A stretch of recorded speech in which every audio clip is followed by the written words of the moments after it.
बोले बाबा और माँ पार्वती बड़ी आनंद से निवास करते हैं। गणेश जी महाराज का एक नाम था धूम्रवर्ण नाम था।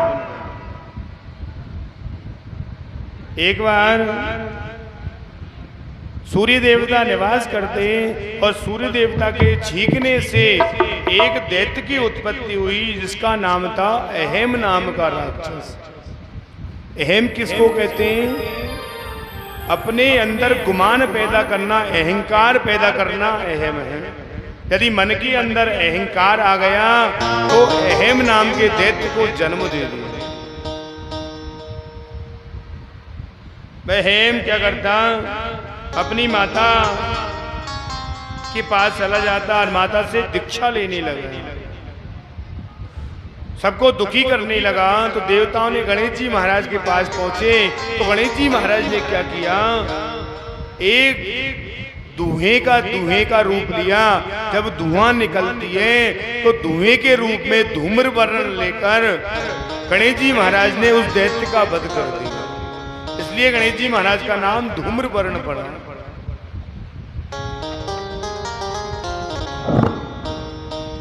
गणेश जी महाराज का विवाह, गणेश जी महाराज के विवाह दो क्यों हुए? दो विवाह होने का कारण, एक बार गणेश जी महाराज अपनी दीक्षा ले रहे थे, शिक्षा में थे, तो तुलसी माता तुलसी ने क्या किया? गणेश जी के पास पहुंची और गणेश जी से कहने लगी कि मैं आपके रूप पर मोहित हूं, आप मेरे से विवाह कर लीजिए। लेकिन गणेश जी ने कह दिया कि मैं तो विवाह नहीं कर सकता, मैं विवाह नहीं करूंगा। तो तुलसी माता ने श्राप दिया, गणेश मैं तेरे को श्राप देती हूं, तेरे दो विवाह होंगे। इसलिए गणेश जी महाराज का विवाह दो जगह हुआ, रिद्धि और सिद्धि के साथ। विश्वरूप प्रजापति की कन्या थी रिद्धि और सिद्धि। उनकी दोनों कन्याओं से गणेश जी महाराज का विवाह हुआ और उनके रिद्धि से तो लाभ हुए और सिद्धि से शुभ नाम के पुत्र पैदा हुए। उन दोनों की पत्नियों का नाम तुष्टि और पुष्टि और पोते कौन थे? आमोद और प्रमोद राम। ये गणेश जी महाराज भोले बाबा के तीसरे पुत्र का नाम है सुकेश नाम का पुत्र। तीसरा पुत्र सुकेश। एक बार एक राक्षस राज था, हेती नाम का राक्षस था। उसने क्या किया कि काल की जो पुत्री थी, काल की पुत्री, उसके साथ विवाह कर लिया। उन्होंने विद्युत केश नाम का एक पुत्र को जन्म दिया। उस पुत्र ने जन्म लिया और जन्म को धारण करने के पश्चात उनका विवाह संध्या की पुत्री साकलडा नाम की कन्या से हो गया। उनके भी एक पुत्र प्राप्त हुआ, लेकिन उन्होंने क्या किया? उस पुत्र को लावारिस छोड़ दिया कि हम इस पुत्र की रक्षा नहीं कर सकते, पालन नहीं कर सकते। लावारिस छोड़ा तो एक दिन भोले बाबा और माँ पार्वती भ्रमण पे निकले तो देखा कि एक लावारिस पुत्र पड़ा हुआ है, कोई इसकी रक्षा करने वाला नहीं।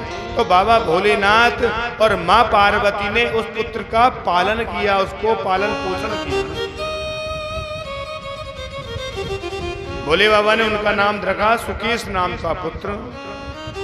और सुकेश का विवाह गंधर्व कन्या देववती के साथ हुआ। उनकी तीन संतान हुई, 3 पुत्र हुए, माल्यवान, सुमाली और माली नाम हुए। ये भोले बाबा की तीसरी संतान सुकेश नाम का पुत्र। भोले बाबा का अगला पुत्र जालंधर नाम का पुत्र। अब जालंधर तो दैत्य था, जालंधर तो राक्षस था, वो भोले बाबा का पुत्र कैसे बन गया? एक बार भोले बाबा ने क्या किया कि अपना तेज समुद्र के बीच में फेंका। अपना तेज जैसे समुद्र के बीच में फेंका। उस तेज से इस जालंधर नाम के पुत्र की उत्पत्ति हुई। अब जालंधर क्या करता, बड़े आनंद से निवास करता। उनकी पत्नी का नाम था वृंदा नाम की। वृंदा किसको कहते हैं? तुलसी को। और हम वृंदावन जाते हैं तो उनको वृंदावन क्यों कहते हैं? क्योंकि वृंदावन, वृंदा का मतलब तुलसी और वन का मतलब वन। जहां तुलसी का वन है वो है वृंदावन।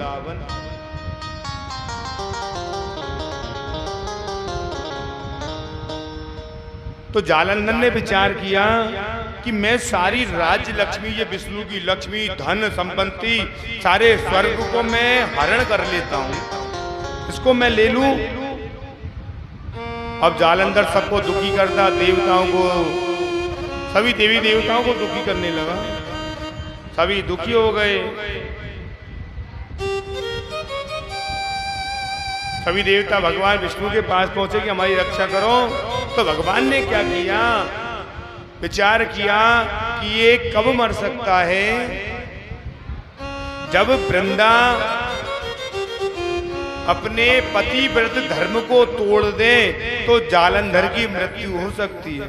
क्योंकि पतिव्रत धर्म को वृंदा नियम से धारण करती थी। यदि पत्नी चाहे तो पति को कुछ नहीं हो सकता। तो भगवान विष्णु ने क्या किया? जब जालंधर निकल गया तो उसके पति का रूप धारण किया जालंधर का, और जालंधर का वेश धारण करके रूप लेकर वृंदा नाम की वृंदा के पास पहुंच गए। वृंदा के पास पहुंचे तो वृंदा का पतिव्रत धर्म नष्ट करवा दिया। और इधर भोले बाबा ने क्या किया? जालंधर का पशुपात नाम शस्त्र से वध कर दिया।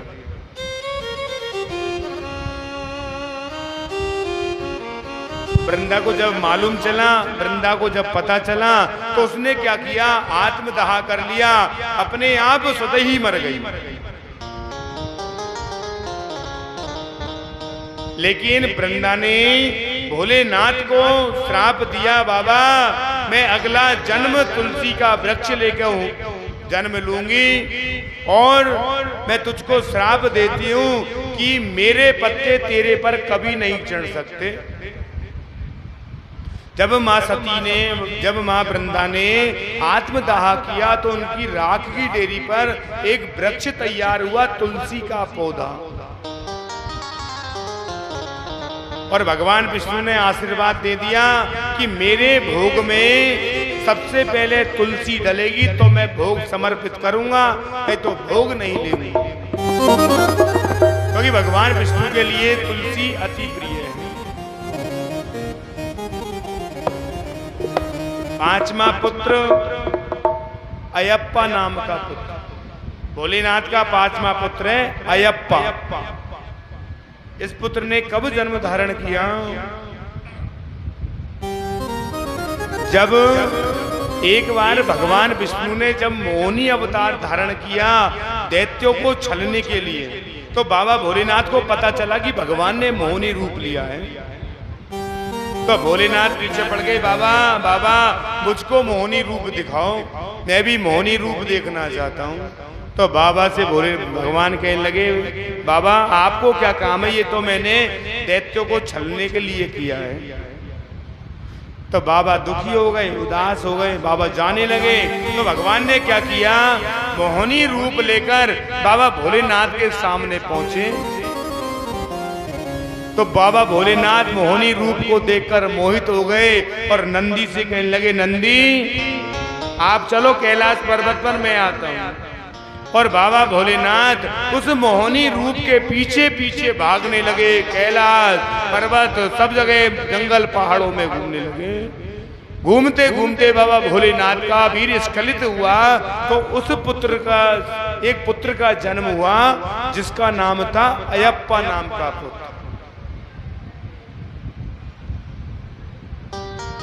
इसका मंदिर दक्षिण भारत में विद्यमान है। भोले बाबा का एक और पुत्र था भूमा नाम का। अब भूमा का जन्म कैसे हुआ? एक बार भोले बाबा, जब भोलेनाथ ने समुद्र मंथन हुआ था और समुद्र मंथन के समय जब जहर का पान किया तो भोले बाबा के शरीर में से पसीने टपकने लगे, और जब पसीने टपके तो पसीने की बूंद से ये पुत्र का जन्म हुआ, भूमा नाम के पुत्र का, जिसकी 4 भुजाएं थी। भोले बाबा ने किया इसके लिए मंगल लोक धारण करा दिया। ये थे भोले बाबा के पुत्र। अब भोले बाबा की बेटियां कितनी हैं? किसी को नहीं पता कि भोले बाबा की बेटियां भी हैं, लेकिन भोले बाबा की बेटियां भी हैं।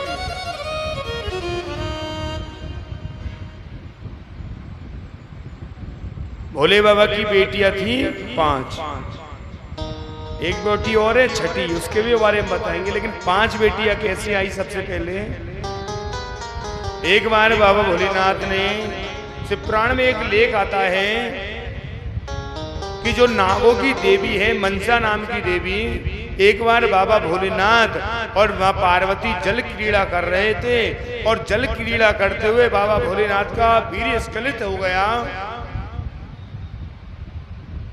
और जैसे ही हुआ तो उसको एक पत्ते पर रख दिया।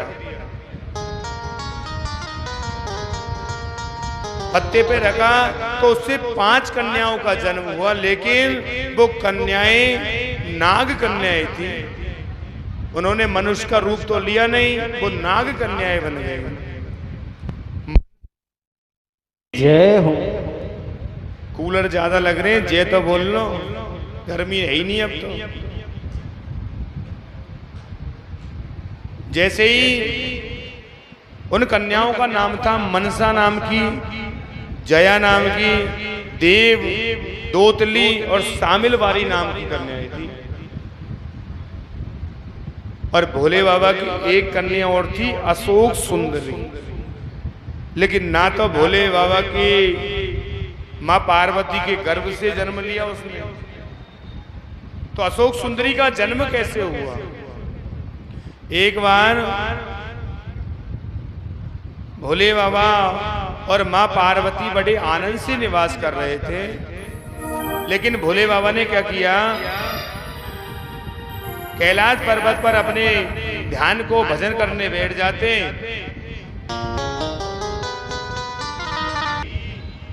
हे कल्पवृक्ष, मेरे सभी शोकों को दूर करने के लिए मुझे एक पुत्री का निर्माण करो, पुत्री प्रदान करो। तो कल्पवृक्ष ने मां पार्वती के लिए एक पुत्री प्रदान करी, जिसका नाम था अशोक सुंदरी। अशोक सुंदरी का अर्थ क्या है? जो सारे शोकों को दूर कर दे, सारे शोक मिटा दे, उसका नाम अशोक सुंदरी। जैसे ही पुत्र का जन्म हुआ तो मां पार्वती ने उसको वरदान दे रखा था, पुत्री जब तेरा विवाह होगा तो संसार के सबसे शक्तिशाली युवक के साथ होगा। एक बार अशोक सुंदरी भ्रमण में, नगर में भ्रमण कर रही थी, विचरण कर रही थी, तो एक हुंड नाम का दैत्य, हुंड नाम के दैत्य ने अशोक सुंदरी से कहा कि मैं आपसे विवाह करना चाहता हूं, मैं आपसे विवाह करना चाहता हूं। लेकिन अशोक सुंदरी ने कह दिया कि मैं तो राजा नहुस से प्रेम करती हूं, राजा नहुस से विवाह करूंगी। हुंड नाम के दैत्य को छोड़कर अशोक सुंदरी आई और अशोक सुंदरी का विवाह राजा नहुस के साथ हो गया। अशोक सुंदरी ने उस दैत्य को श्राप दे दिया कि हे हुंड नाम के दैत्य, तेरा वध राजा नहुस के हाथों ही होगा। महर्षि वशिष्ठ ने क्या किया? महर्षि वशिष्ठ के आश्रम पर जाकर हुंड नाम का दैत्य ऋषि को दुखी करने लगा। राजा नहुस भ्रमण कर रहे थे तो राजा नहुस ने देखा और हुंड नाम के दैत्य का वध कर दिया। राजा नहुस के और अशोक सुंदरी के बीच से 5 पुत्र और 100 कन्याओं का जन्म हुआ।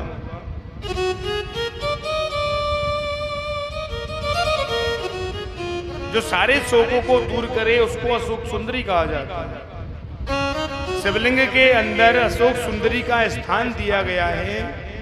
जो शिवलिंग होता है जिसके ऊपर लिंग रखा हुआ है वो तो मां पार्वती के हस्त कमल है, और शिवलिंग के दाईं तरफ गणेश जी महाराज और बाईं तरफ कार्तिकेय भगवान निवास करते हैं।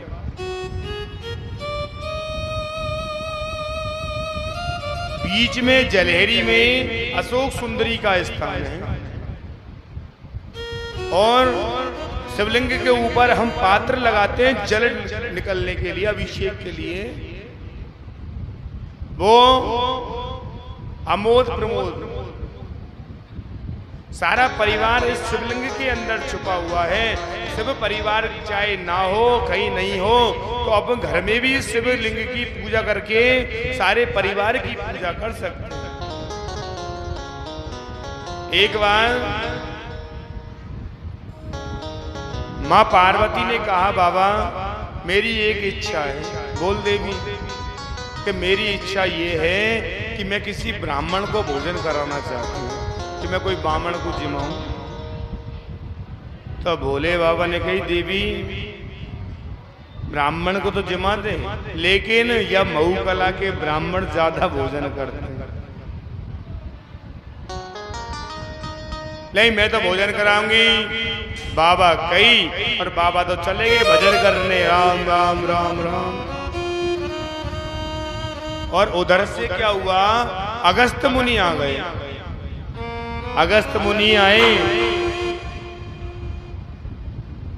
मां पार्वती ने अगस्त मुनि को निमंत्रण दे दिया, बाबा आपको भोजन करना यही। हम मां पार्वती ने भोजन का निमंत्रण दे दिया। तो अगस्त मुनि ने कहा कि आप भोजन की व्यवस्था करो, हम संध्या वंदन स्नान करके आते हैं। कि ठीक। और जैसे ही कही, मां पार्वती ने क्या किया, भोले बाबा की बात भी ध्यान रखी। भोले बाबा कह के गए थे कि यहाँ के ब्राह्मण ज्यादा भोजन करते हैं। तो उन्होंने क्या किया, 10 ब्राह्मणों का भोजन बना लिया, 10 ब्राह्मणों का। कि कितना खाएंगे ब्राह्मण देवता, खाने दो। अब अगस्त मुनि आ गए। अगस्त मुनि आए तो अगस्त मुनि ने क्या किया, मां पार्वती से कहने लगे, देवी भोजन कराओ, भोजन परोसो।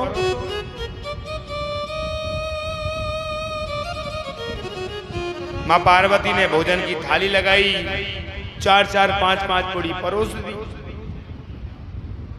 अगस्त मुनि क्या करते, अपना आसन जमाया, आसन लगाकर भोजन करने बैठे, और मां पार्वती पूड़ी लाती 4, तो चारों को एक बार में खा जाते। गप जितनी भी पूड़ी एक बार मिलाए उतनी सब पूड़ियों को खा जाते।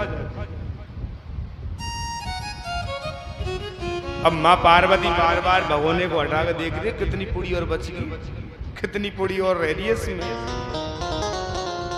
बार बार देख रही है। 4-4 पूड़ी से 2-2 पूड़ी पे आई, 1-1 पूड़ी पे आई। अगस्त मुनि कहे, देवी क्या कर रही है ये, अरे 4-4, 5-5 पूड़ी लाना एक बार में। तो मां पार्वती कह रही है, बाबा आप चिंता मत करो, आपको भूखा नहीं उठने दूंगी, आपको तो धपा के ही छोड़ूंगी। अब मां पार्वती ने क्या किया, 1 पार्वती बन गई, 10 बन गई, 50 बन गई, 100 पार्वती बन गई। 100 पार्वती बनते ही 100 चूल्हे तैयार कर दिए, 100 चूल्हे जल रहे हैं। 100 चूल्हे तैयार हुए। अब अगस्त मुनि क्या करते हैं, इधर तो बनती रोटी, रोटी बन के आती, और गप मां पार्वती रोटी बना रही है और रुदन करती जा रही है, रो रही है कि ये मैं भोले बाबा की बात मान लेती, मैं उनकी बात मान लेती कि ये ब्राह्मण ज्यादा जीमे, तो मैं जीमने ही नहीं बुलाती इनको। अब रुदन कर रही है, रो रही है। और इधर कैलाश पर्वत पर बाबा भोलेनाथ ने देखा कि धुआं उड़ने लगी। तो भोलेनाथ ने सोचा कैलाश पर्वत पे अग्नि लग गई क्या, भाई आग लगी हो कहीं। भोले बाबा पहुंचे, भोले बाबा देखने लगे अगस्त मुनि को, मनी मन विचार करने लगे कि मैंने मना करी कि आगे ब्राह्मण को मत जमाना, अब तू तो क्या तेरा बाप तो इसको धपा पे के बता दे। भोलेनाथ वहां से चले और भोले बाबा वहां से जाकर जंगल में जाकर परमात्मा की आराधना करने लगे। भगवान अपने चतुर्भुज को लेकर भोले बाबा के सामने प्रकट हुए। बाबा कैसे याद किया, अरे प्रभु हमारी रक्षा करो, मैंने मना करी वो देवी पार्वती से कि ब्राह्मण को भोजन मत करा, और अगस्त मुनि को बैठा दिया भोजन करने में, अब वो धापने में नहीं आ रहे। तो भगवान कहने लगे उसको धपा तो मैं दूंगा, लेकिन एक रोटी लेके आनी पड़ेगी। भगवान ने क्या किया, ब्राह्मण का रूप लेकर ब्राह्मण का वेश बनाया और जहां पार्वती लग रही थी वहां जाने लगे। मां पार्वती ने बाबा को देख लिया कि बाबा एक ब्राह्मण और लिया है। मां पार्वती कहने लगी मेरे भरोसे मत बिठा देना जीव ने इसको, एक ही ब्राह्मण नहीं धाप रहा हूं, मेरे से तो ले जाओ इसको।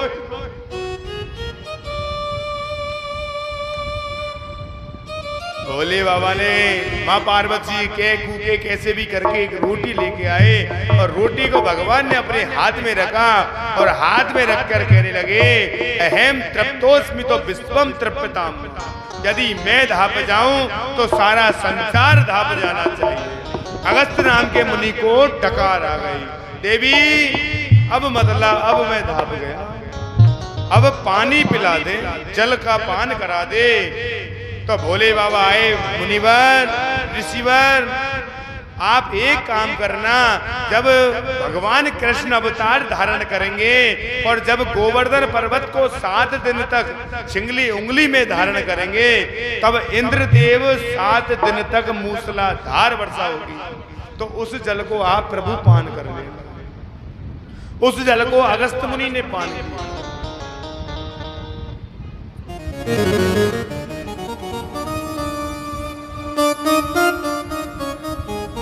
भोले बाबा माँ पार्वती को लगाए रखते, माँ पार्वती से कहते मैया देवी मुझे भांग का पान करा दे, मुझे भंग पीनी है।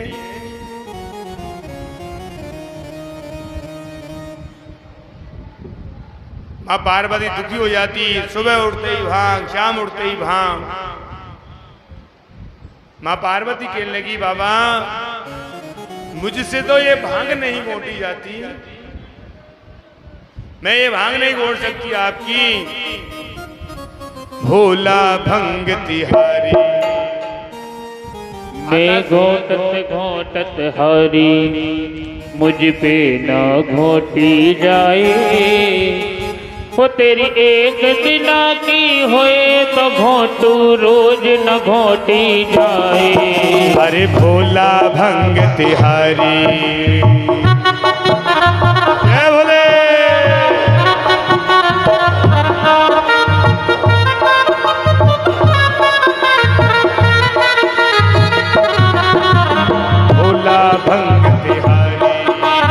भोला भंग तिहारी मैं घोटत घोटत हारी, मैं घोटत घोटत हारी, मुझ पे ना घोटी जाए, एक दिना की होए तो घोटू रोज न घोटी जाए। भोला भंग तिहारी क्या बोले।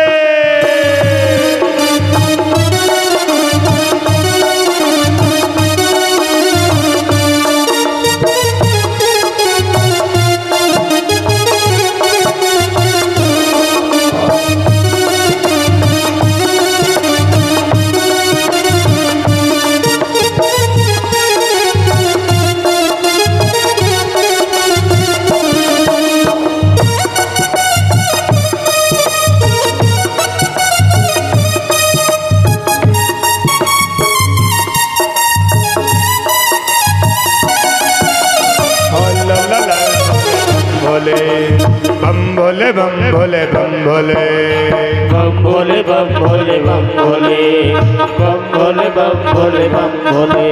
अरे जात नाती आई ब्याह के भाग्य हमारे फूटे, जादन दे में आई ब्याह के भाग्य हमारे फूटे। राम करे ऐसा हो जाए सिलवट्टा ये टूटे ये टूटे ये टूटे। एक दिना की होए तो घोटू हो,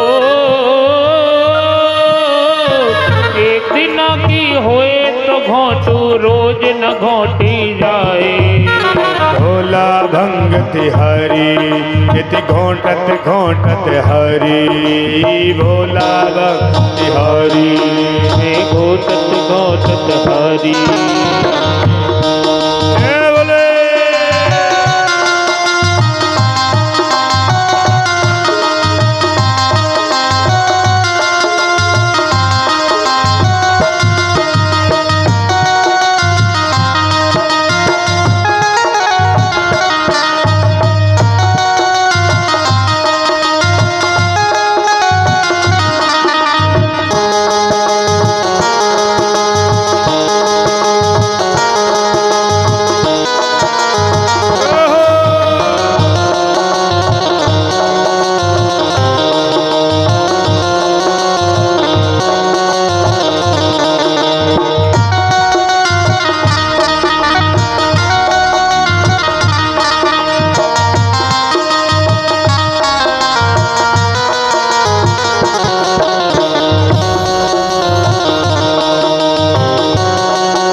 किस्मत पाई है मैंने भाग्य है मेरे फूटे, ऐसी किस्मत पाई है मेरे भाग्य है मेरे फूटे।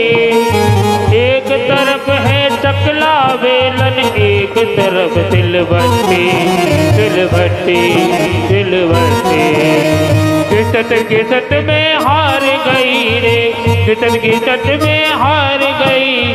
कौन हारे धारो भोला भंग तुम्हारी, मैं घोटत घोटत हरी भोला भंग तिहारी नित्य घोटत घोटत हरी।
की सवारी सब नाथ रे उछकर नाथ रे। ओ मेरा भोला है भंडारी करता नंदे की सवारी भोलेनाथ रे शंभुनाथ रे। ओ गौरा भाग रगड़ कर बोली तेरे शंभुनाथ रे। महादेवा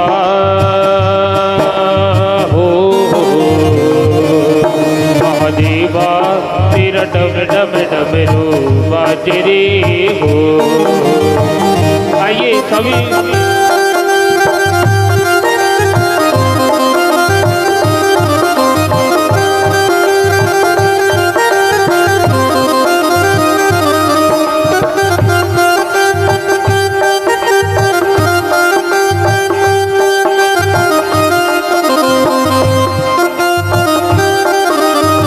सभी को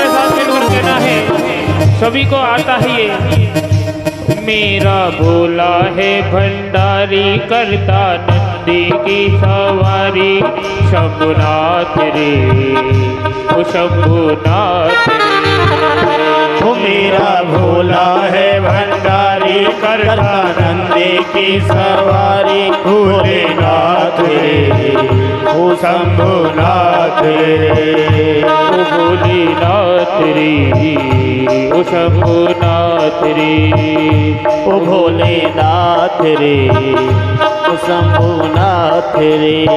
शंकर भगवान को मानने वाले कौन कौन है? एक बार दोनों हाथ खड़े कर दो। जो हाथ ऊपर लंबे करेगा उतनी ही जल्दी भोलेनाथ के पास चला जाएगा, मानी जाएगा, प्रगति पे जाएगा।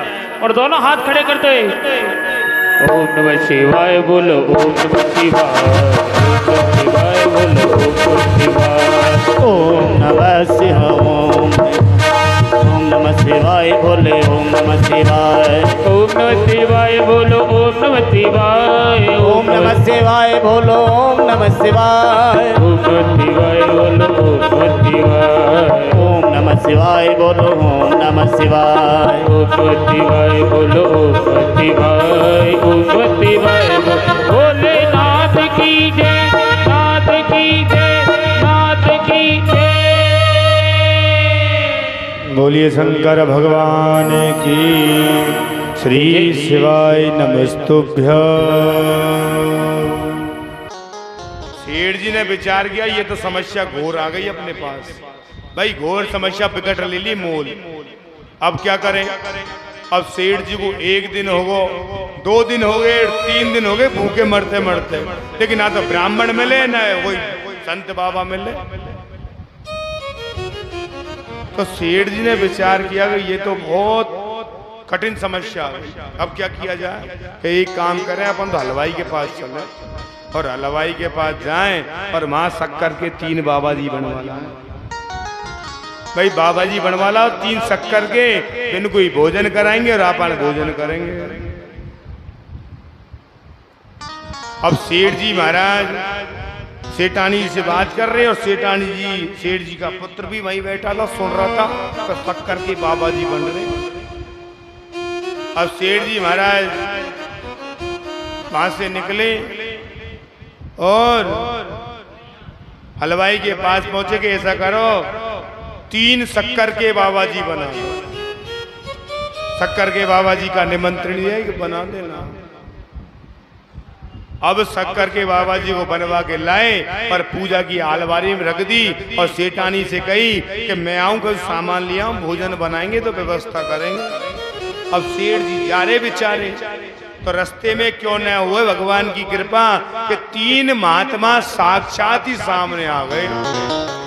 सेठ जी, ओरे अहो भाग्य महात्मा जी, अहो भाग्य मेरे भाग्य, आप पधारे। अरे हम 3 दिन से भूखे, मेरे घर भोजन करो। अब महात्मा जी इनको ले गए। चलो अब सेठ जी महाराज महात्मा जी को ले गए और बाहर एक झरोका बनवा रखा था, झरोके में बिठा दिया महात्मा जी को, तुम बैठो महाराज, मैं आऊं, थोड़ा सामान व्यवस्था कर ला। ठीक है वहां सेठ जी। अब सेठ जी तो चल दिए सामान लेने और इधर सेठानी जी लग रही थी अपने घर के काम करने। और सेठानी का पुत्र पास में बैठा हुआ। पुत्र कह रहा है, मैया मैया भूख लग रही है, मैया भूख लग रही है, मैं तो बाबा जी को खाऊंगा। अब जैसे ही पुत्र ने कही कि बाबा जी को खाऊंगा, तो वो महात्मा बैठे भीतर, बिन के कान में आवाज पहुंची कि बाबा जी इनको खाएगा। वो तो कह रहा शक्कर के बाबा जी को खाऊंगा, लेकिन महात्मा सोच रहे हैं कि आज तो गलत फंस गए अपन। अब बार बार रोता रोता कहता मैया मैया मैं तो बाबा जी को खाऊंगा, महात्मा को खाऊंगा। महात्मा विचार कर लेंगे आज तो गलत चक्कर में आ गए। सेठानी समझा रही है अभी रुक जा, अभी भोग लगाएंगे महात्मा का बाबा जी को, जब खाएंगे कि नहीं मैं तो अभी खाऊंगा। सेठानी कह रही है बात नहीं मानता है, पहले भोग लगाने दे, एक को तू खा जो, एक को मैं खाऊंगी और एक को तेरे पापा खाएंगे।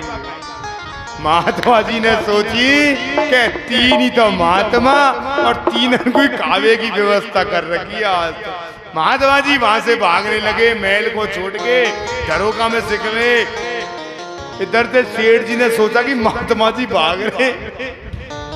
सेठ जी पीछे पीछे भागे, अरे महात्मा जी महाराज मैं 3 दिन से भूखा हूं, रुको। महात्मा ने विचार किया कि सेठ जी की यही विचार है, सेठ जी के मन में भी यही है कि महात्मा ने कोई खाए।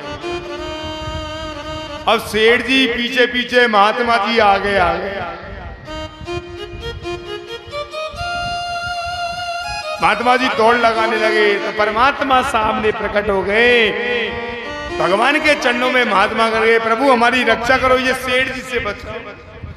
भगवान कहने लगे कोई चिंता की बात नहीं है, चिंता मत करिए। ये तो शक्कर के बाबा जी की बात कर रहे थे, इन्होंने 3 दिन से भोजन नहीं किया, तो शक्कर के बाबा जी की बात चल रही थी। तो परमात्मा भय से भी प्राप्त हो जाते हैं, यदि मन में भय प्राप्त हो जाए तो परमात्मा दर्शन दे देते हैं। भोले ओ भोले ओ तू रूठा, ओ दिल टूटा, ओ तू रूठा, दिल टूटा, मेरे यार को। थोड़ा थोड़ा सा बीच में से जगह कर देना, क्योंकि बाबा महाकाल तैयार हो रहे हैं, अघोरी बाबा, तो बच के रहना, बाबा से थोड़ा सा दूर हो जाना। बोले शंकर भगवान की जय हो। भोले ओ भोले, भोले ओ भोले, तू रूठा, दिल टूटा, तू रूठा, दिल टूटा, मेरी यार को मना दे, मेरे प्यार फिर जगा दे, मेरे यार को मना दे, मेरे प्यार को मना दे। भोले ओ भोले, हरि बोल।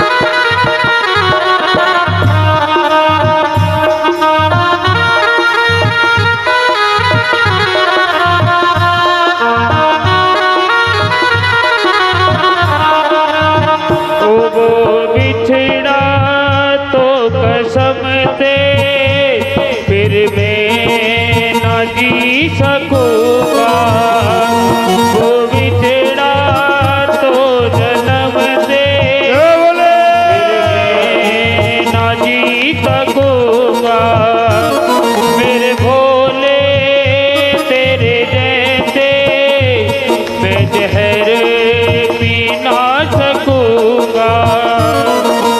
जिसमें हूँ मैं हूँ जान है मेरी, उसको नहीं पहचान है मेरी, पहचान है मेरी, जिसमें नहीं पहचान है मेरी, उसको नहीं पहचान है मेरी, उसको मुझे बता दी, मेरे यार से मिला दी, मेरे प्यार को जगा दी, मेरे भोले ओ भोले,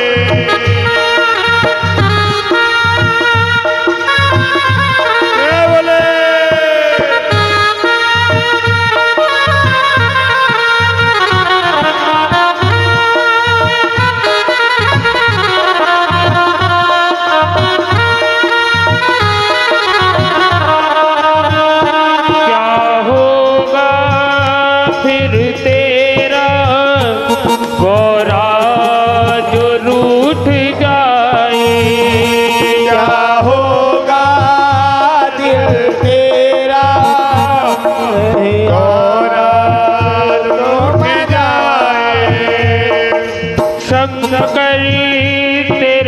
माथे का चंदा जो टूट जाए, मेरे शंकर तेरे माथे का चंदा जो टूट जाए।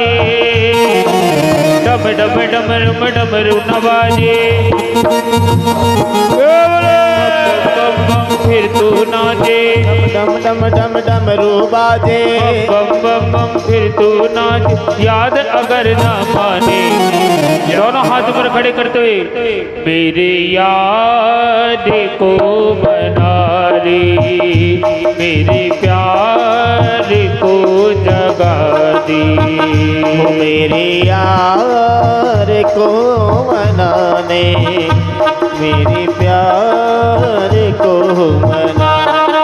भोले ओ भोले, भोले ओ भोले, तू रूठा जग झूठा, तू रूठा जग झूठा, मेरी यार को मना रे, मेरे प्यार फिर जगा दे, मेरे यार को मना दे, मेरे प्यार को मनाने, मेरे यार को मना रे, मेरे प्यार को मना दे, मेरे यार को मना भोले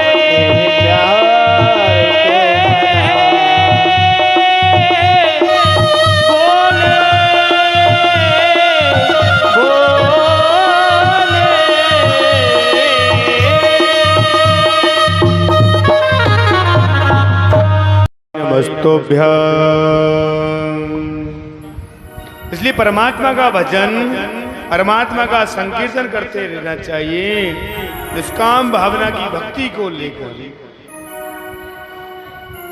पुराण कितने हैं? पुराणों की संख्या 18 पुराण बताए गए हैं। ब्रह्म पुराण,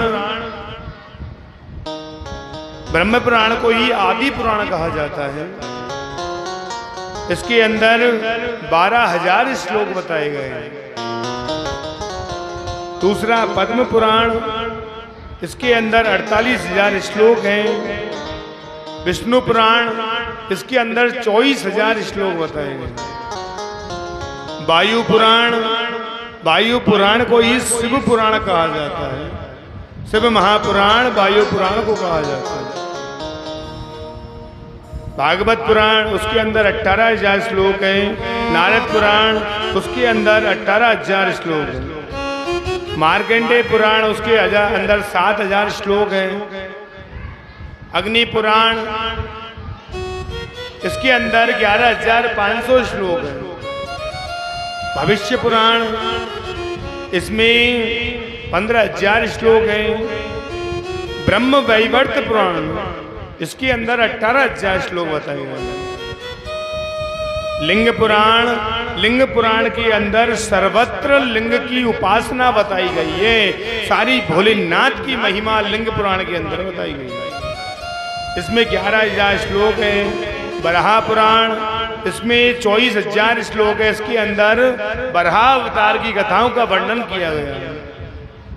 स्कंद पुराण, स्कंद पुराण कार्तिकेय भगवान, कार्तिक जो भोलेनाथ के पुत्र हैं, उनके लिए रखा गया है। इसके अंदर कार्तिकेय भगवान की संपूर्ण कथाएं व्याप्त हैं। इसमें 71,000 श्लोक हैं। वामन पुराण, इसमें भगवान वामन का अवतार का वर्णन है। इसमें 10,000 श्लोक हैं। कूर्म पुराण, इसके अंदर 6,000 श्लोक हैं। तो इसमें इसकी कथाओं का वर्णन है। इसमें 14,000 श्लोक हैं। करुण पुराण, इसमें 18,000 श्लोक हैं। अंतिम ब्रह्मांड पुराण, इसके अंदर 12,000 श्लोक बताए गए हैं। एक बार सुखदेव जी महाराज नारद जी के लिए, सुखदेव जी महाराज राजा परीक्षित के लिए श्रीमद् भागवत कथा श्रवण करा रहे थे तो देवताओं के मन में इच्छा हुई कि हमको भी कथा सुननी चाहिए, हम भी कथा सुने। तो अमृत का कलश लेकर सुखदेव जी महाराज के पास देवता पहुंचे कि हमको कथा श्रवण करा दीजिए। तो देवताओं के लिए सुखदेव जी महाराज ने अवक्त बता दिया कि कहां अमृत का कलश और कहां भागवत। देवता लोग वहां से चले, ब्रह्मा जी के पास पहुंचे। ब्रह्मा जी के मन में एक गुमान पैदा हो गया कि ऐसा इस भागवत में क्या है, ऐसा भागवत के अंदर क्या है। तो ब्रह्मा जी ने क्या किया, तराजू बांट मंगाकर एक तराजू के अंदर 18 पुराण रख दिए, एक में भागवत जी रख दी। जिसमें 18 पुराण रखे हुए थे और जिसमें भागवत जी रखी हुई थी, भागवत जी रखी हुई थी, उसका पलड़ा भारी हो गया। सभी देवताओं के मन के ब्रह्मा जी का मोह दूर हो गया।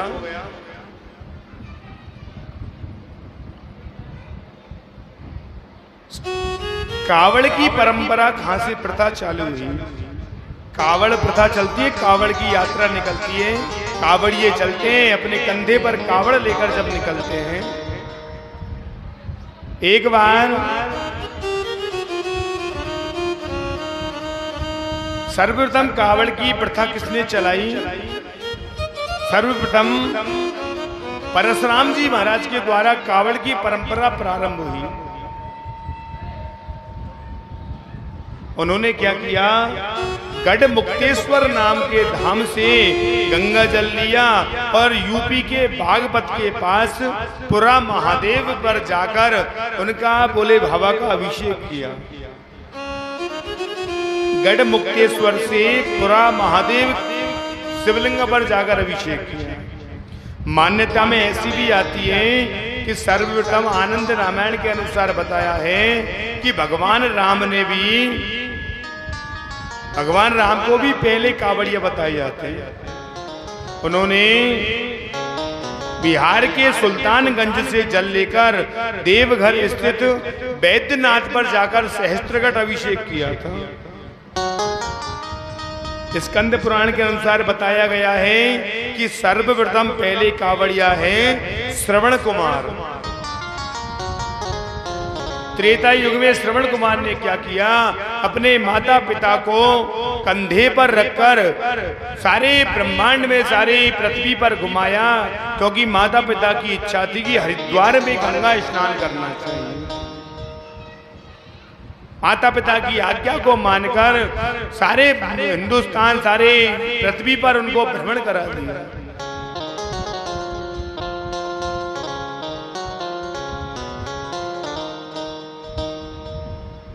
पूरे देश में ज्योतिर्लिंग कितने हैं?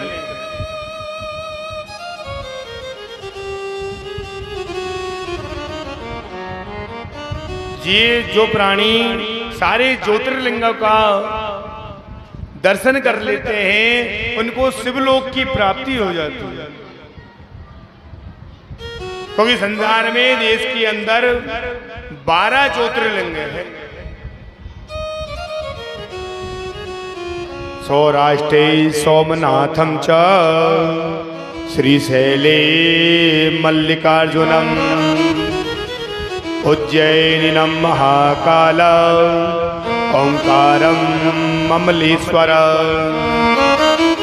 परल्या वैद्यनाथं च डाकिन्यां भीमशंकर सेतु वंदे तु रामेशे नागेशं दारुकावने वाराणस्यातु विश्वेश त्र्यंबकं गौतमी तटे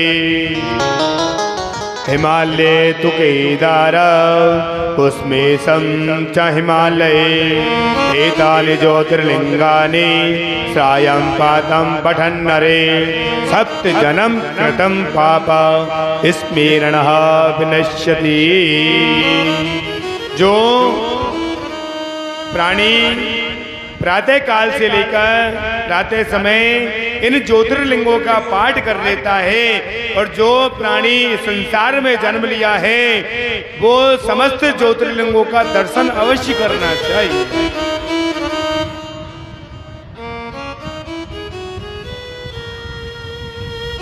पहले ज्योतिर्लिंग है सोमनाथ।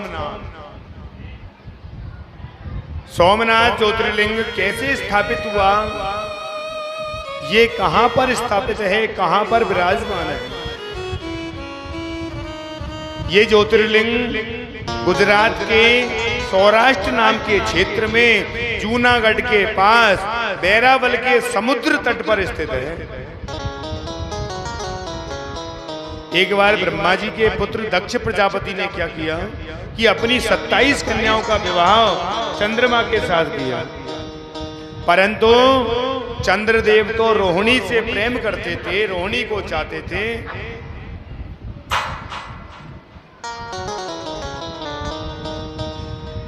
ये बात जब राजा दक्ष को पता चली तो उन्होंने बहुत समझाया, लेकिन चंद्रमा नहीं माने। कितना भी समझाया लेकिन नहीं माने।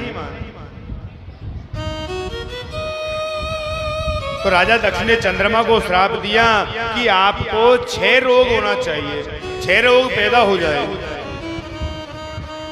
चंद्रमा का शरीर घटने लगा। चंद्रमा ब्रह्मा जी के पास पहुंचे, प्रभु मेरी रक्षा करो, मेरे को श्राप मिला है। उन्होंने कह दिया कि एक काम करो, सरस्वती नदी के प्रभात क्षेत्र में जाओ और वहां मृत्युंजय भगवान के जाप करना प्रारंभ कर लीजिए।